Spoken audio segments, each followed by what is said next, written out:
My name's Don. And I'm Peter. And we are two plebs talking about...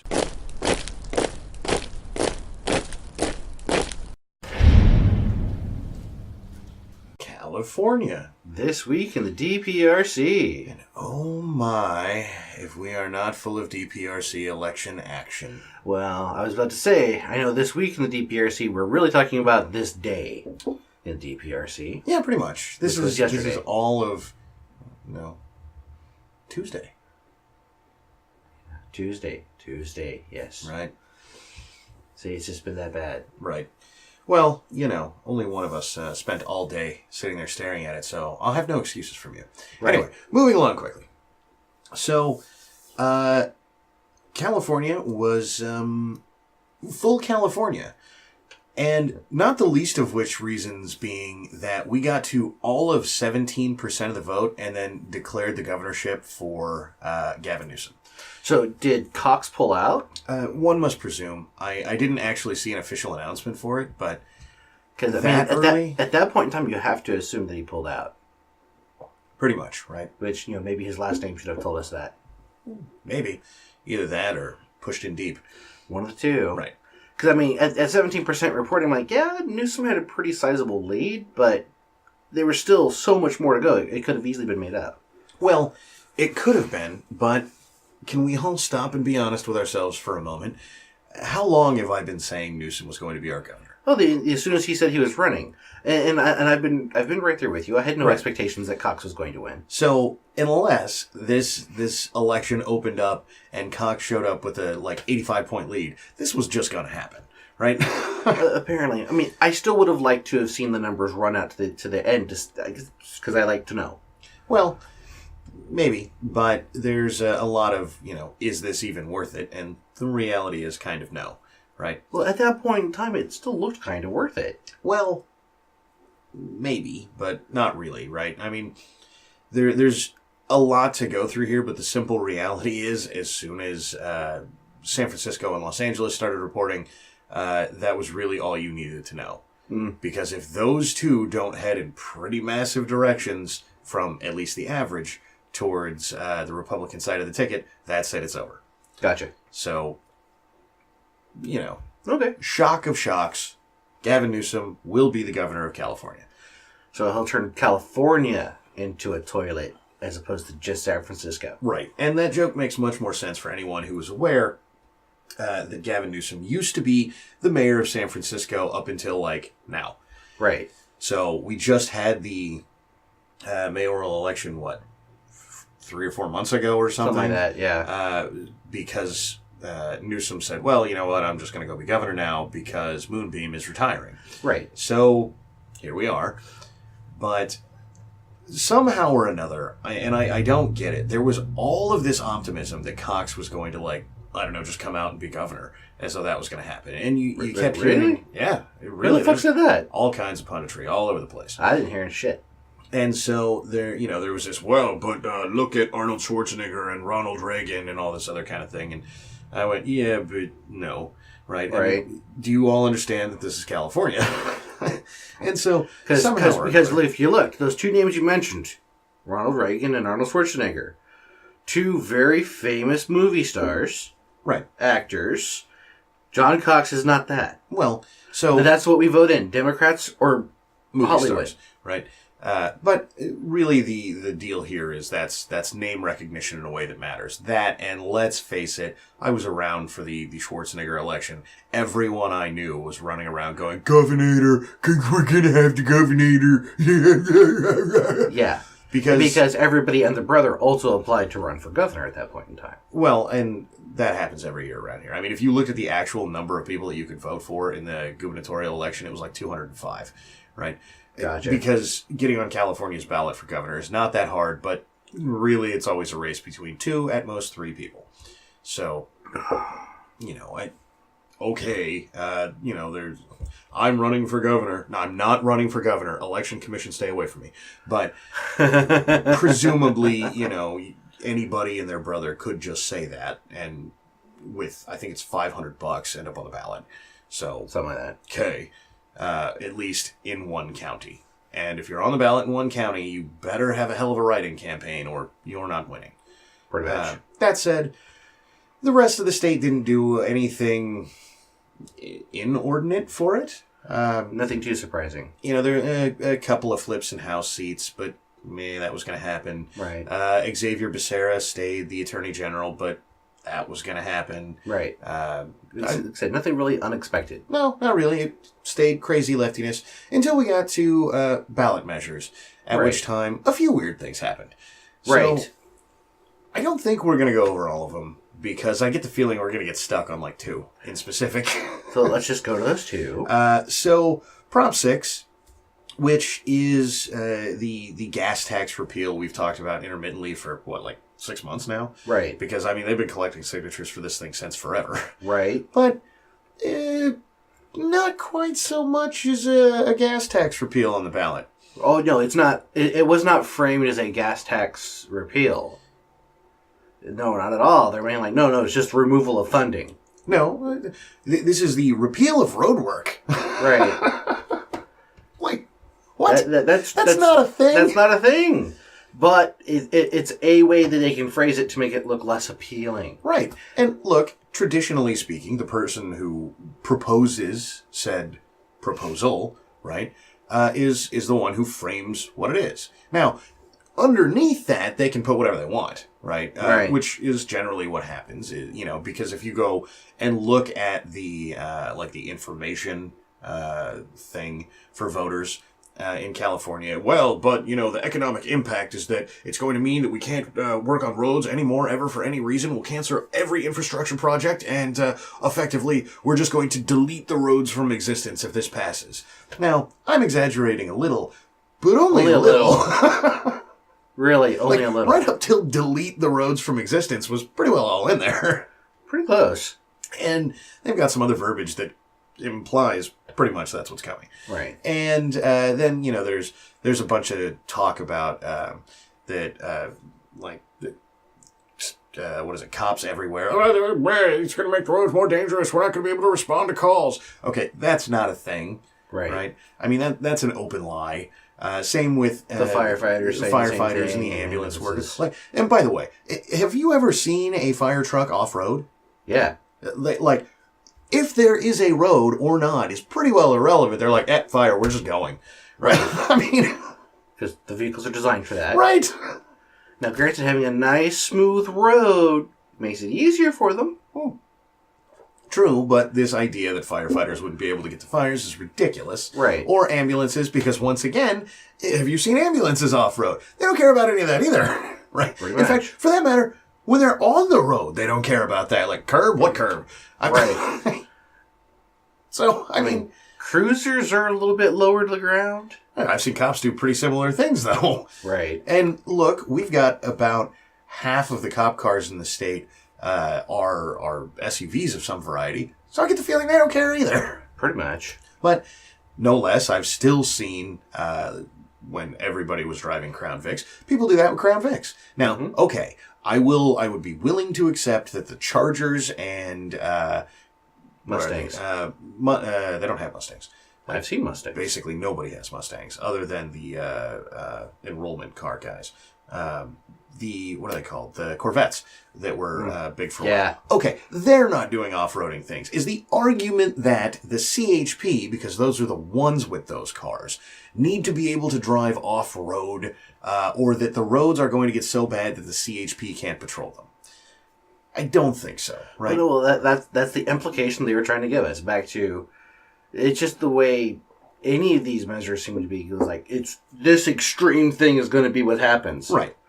No, how about you just reacquire funds that were meant to repair the roads that you spread out to other locations back to repairing the fucking roads? Well, so now we're jumping into what Prop 6 actually did, right? As opposed to the various propaganda that was out there about it. Right. And so this is kind of the problem, right? Is all of the examinations done by the state in a shocking turn of events were all like, no one will ever have money again to repair the roads. Which you could say if you only read the first half of Proposition 6.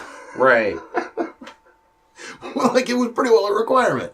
Because the actual proposition said, look, we're rekeying all of the funds that you previously said we're going to go to repair the roads to repairing the roads. Right. And that was the whole reason. They're like, well, no, we're increasing the gas tax because we need money to repair the roads. Like, no. Take the money that you had already taken to repair the roads and decide to put on other projects and actually repair the fucking roads. Right, but that you don't need to increase taxes. The money's actually already there. You've decided to spend it on something else. Right, but that's how California works, right? Because the gas taxes and the tax that Proposition 6 was going to repeal will fall victim to this eventually, right? Well, no, every single tax they seem to put up with that has no, this is a good thing that you want to pay for. Right. Like, how about all this taxes for the schools? The majority of that money doesn't go to the schools. Well, so right now, the most recent one does, right? And that's always how it works, because what they do is, with very few exceptions, the taxes that get applied in California get thrown into the general fund. Right. And so then they go, well, about this much money came in, so we're gonna, at the beginning, this always works out like it's supposed to. Mostly, right? Right. So, 95% goes to schools, where roads, it's supposed to. Whatever it is, right? Right. And then the next year, a pet project comes up. Then within the next couple of years, it gets disseminated out to other projects to where only about 1/4 of the tax goes to what it's supposed to. Well, it's not always that fast, but yeah, that's the premise of how it works. And then a few years later, what you get is it's effectively nothing, and they go, oh my God, we have no money for the roads. We must increase the gas tax, which, by the way, is why California's gas taxes are as high as they are. Right.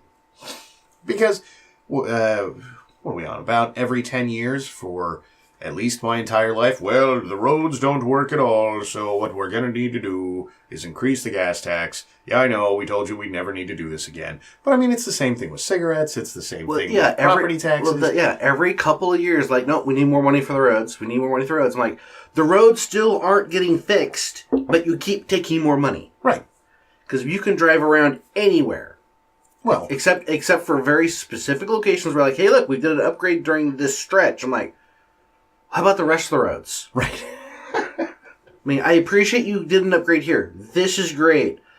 I'm more worried about the rest of the roads than this 5-mile stretch that you put an extra lane on each side. Well, so that goes to another problem California has, which is, like, we are the most inefficient state in the union at repairing roads. And I'm not just saying that, right? The survey comes out every single year. Occasionally, California makes it up to 49th. Right. Though I would note that those years tend to coincide with things like hurricanes. Right. So, it requires it requires a natural disaster somewhere else to boost us up one rank marker. Right. And so, that is a combination of a bunch of things, not the least of which is this gas tax. So we hit 48th this year then. Maybe. Because we had 2 natural disasters. We'll see. In different locations. We got to wait for the National Highway Safety guys to put out the who has terrible roads. Because, by the way, there have been hurricanes where we maintained worse roads than they had. So, don't get too excited. I'm not. We might need the entire eastern seaboard to fall into the ocean, quite literally be underwater before we're above, say, 10 or 40. Right. So, but that's the thing is they keep taking more money. The state takes more money than any other state to repair roads. Sure. And doesn't get the job done at all. And that's sort of the deal, right? Because we have also gone, the various union problems that exist here make it so California Department of Transportation has ridiculous circumstances under which it fixes roads. Right. And they try to get around this by going, but they're contracted. Yeah, they're contracted, but the contractors have to fall under the laws and also have to fall under the union contract, so you're not fixing anything. Right. Just because you decided to use a contractor doesn't change shit. Right. But this is you said the free market would work, and this isn't the free market It's at all. not the free market. But, that's who they blame because that's how this state works. And so what you actually end up with is what most notoriously happens in this state every couple of years and really pisses off Nevada, of all people, because I-80, every 2 to 5 years, depending on mostly when California gets around to it, gets repaved from the Nevada border down to pretty close to Sacramento, right? If you don't live in the state, it's pretty close to Sacramento. And every time it's 2 lanes, moved 2 or 3 lanes, moved down to 1. And it's like that for 6 months to a year to pave-ish 5 miles of road. Right. I mean, that would be unreasonable anywhere else in the country, but that's pretty standard California. And that applies to everywhere else. That's just where people not in the state of California see it, right? Right. You get a little bit of complaints about this on I-5, but not as many, right? Because it's only up there in the Oregon line. And that is, I mean, as much as it goes through the whole country, it doesn't go the length of the country. Right. So more people taking I-80, just the way of it, right? Right. So this, somehow or another, not going to get fixed, which, by the way, fixing that, regardless of what we did with taxes, probably would dramatically help all of our roads everywhere. Mm-hmm. But then again, I'd like to go back to Los Angeles decided they were going to appropriate some of the California Department of Transportation roads to paint the roads white. Right. What was it, like $1 million a mile or something like that? Something like that, yeah. Some obscene amount of money. But the problem is, we needed more gas taxes. Like, I mean, right. You can't make this up. So, look, big shock that it turned out the way it did, specifically when you phrase it on the ballot, it says, we're repealing road work. Right. No one actually wants that. The roads here are terrible. Right. We're going to phrase it in a way that so that this won't pass. Right. Now, interestingly, in San Diego, I think, the Prop 6 guys mailed out a bunch of flyers that said, or the pro-Prop 6 guys that said, correction to the ballot, this is not repealing road work. Right. And so, that might have helped, A, if it had been more than just San Diego, B, if it was actually framed the way they did on the ballot, which is to say what the proposition actually does. Right.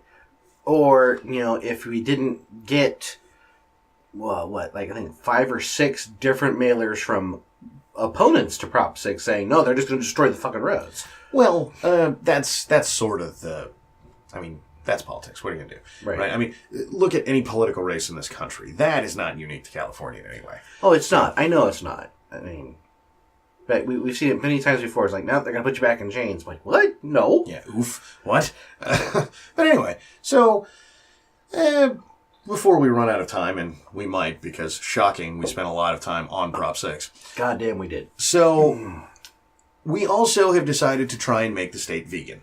Yes, the state's going vegan. And this is, of course, the true California lives exclusively in stage 1 thinking kind of thing. And entirely emotional output, right? Right. I feel bad because there are too many chickens in one place. Now, don't get me wrong, if you've seen any of the videos of like Foster Farms where there's just like 3 rows of chickens stacked on top of each other, I get it. Right. That looks terrible, and I mean, for a lot of emotional reasons, that seems bad. Yes. Got it. On the other hand, you will be artificially decreasing the supply of all of these things. And it's not just cows or chickens or pigs. It's all of them plus eggs plus whatever else you eat. Because, again, another proposition that doesn't really say what it's doing in its description. No, absolutely not. Because what you get the impression is that, no, we're just going to increase the size of their cages. Well, so technically speaking, that's all they're doing, right? Right, but they're increasing the size of their cage to nothing. They have to be free range. Well, so the abstract idea that the cage must be bigger is a law that will forever permit California to go, well, no, it has to be bigger than that. Right. And don't get me wrong, there are some, if I recall correctly, some actual stats on how big it needs to be. But not that I saw. I don't know if they actually made it into the law or not. But when they were first talking about this, there were some actual numbers. But no matter how you slice it, that means you have to increase the size of the area you're containing these things in. Now, I don't know how many times we have gone over how hard it is to build things in California, but that number's probably pretty big. So, so look, that's not going to happen. No, they need to have bigger cages. Right. Like I said, with the overall end all idea is that they will eventually make them free range, which means each farmer will be able to have less and less chickens. Well, yeah, or livestock. Yeah, because it wasn't just chickens. No, it was again, more. It's everything. It's livestock. It's everything. So herein will be the thing. You have X space that is divided up at Y rate. You must now divide it up by Z rate, which means you can have less things in there. Right. This is forcibly decreasing the supply of things. And what is amazing is the continued economic ignorance of California, which just goes, well, yeah, but like, I'd be willing to pay 10% more for a steak if everything was fine. That's not what's going to happen, California. No. Not even kind of. And also, conversely, what they've also included is that unless those living conditions are met outside of the state, You got it. those things cannot be transported in. You got it. So yet again, California is trying to dictate to the rest of the country how it has to behave. Yeah, absolutely. And so there are a bunch of problems with that, not the least of which is that a lot of producers of meat outside of California are going to go, all right, we're done. Enough. We're not rearranging everything we have everywhere to suit you. Now, don't get me wrong. That's not going to be Tyson, Foster Farms, any of those things, right? Mm-hmm. They are probably going to keep selling here, but the price is going to go up by like orders of magnitude. Right. So what they'll do is they'll set up a subdivision solely meant to cater to California. Right. Because this is 10% of the country saying rearrange the entire farming market, and that's not going to happen, right? No. But more importantly, California meat will now effectively not be able to be sold outside of the state. Why? Well, California meat now must be more expensive to cover the cost of everything that is required to make said meat. Gotcha. Nope. It will make less meat for a higher dollar amount. So if you go to Nevada, for example, and there's a California steak for, $10 and a Nevada steak for $6.50, you're going to be attached to the California steak enough to buy it? No. Probably not, right?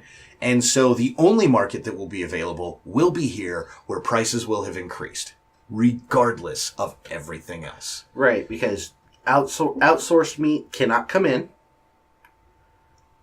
And, I mean, the only good thing is that it won't be shipped out. Yeah. Because people in the other states won't pay the higher price. So that meat will be available to us, but I'm pretty sure it won't be enough to satiate the state. Well, maybe, right? And I have serious doubts that it will, because we're talking about seriously constraining the supply en masse and then hoping that everything just works out. Now, look, for all of this state going, but I'm really for helping the poor, who do you think it is that you're screwing here? The poor. Right. Because they now have to, I mean, they're going to be stuck to eating more vegetables, which isn't a big problem. But what will they end up doing is going for more of their prepackaged goodies. Yeah. Which are loaded up with all those things, including, sugars and all that stuff that make this happen. Yeah, that's true. But outside of that, we may run into other problems, dependent mostly on how this is applied. Because if they say, well, that, whatever it is, I don't know, microwave pizza. Right. Was the pepperoni free range? Right. Because it's California. They do things like that. So, look, I know but darn, the explicit lettering. California has plenty of experience in going, well, but I mean, it is meat being sold here. Yeah, it's meat. And so being sold. It'll happen. We're one redefinition away from needing free range DiGiorno. So, okay, and now that's pretty far down the road. But regardless, whatever else happens here, let's say people move, let's say that this is just a discussion of more vegetables vice more meat. And so, because meat is now more expensive, the entire poor sector of California does in fact just eat more vegetables. Well, that means the demand for vegetables has gone up. Are we suddenly going to just crap vegetables all over the state where we haven't been before? Of course we are. Those are going to come from nowhere. Right. Which is going to keep the price of vegetables the same. Right. Well, this is how you destroy the entire food market of California. And don't get me wrong, I'm not saying this steak's about to be $200 a pound or anything. But if chicken went up from, $2 and some change a pound these days to $3 and some change a pound these days, over the next year, maybe that doesn't seem like a lot to you. And maybe you go, well, I could totally afford that. And look, I'll get by personally. This isn't going to bankrupt us. Right. On the other hand, if I'm supposed to believe that there's this poor family who's pinching every nickel, which I'm supposed to believe every other day of the week, we're you like, just screwing them like a lot. We're taking your argument of this is why we need these systems because these people are on the verge of dying of starvation. They don't get enough. Why did you just make it so they can buy less? And that's the end of our show for the day. That's right. It's taco time. However, before we go, we'd appreciate it if you shared us around. You can find us on YouTube, BitChute, Facebook, Twitter, Patreon, and Maker Support. Thanks for stopping by.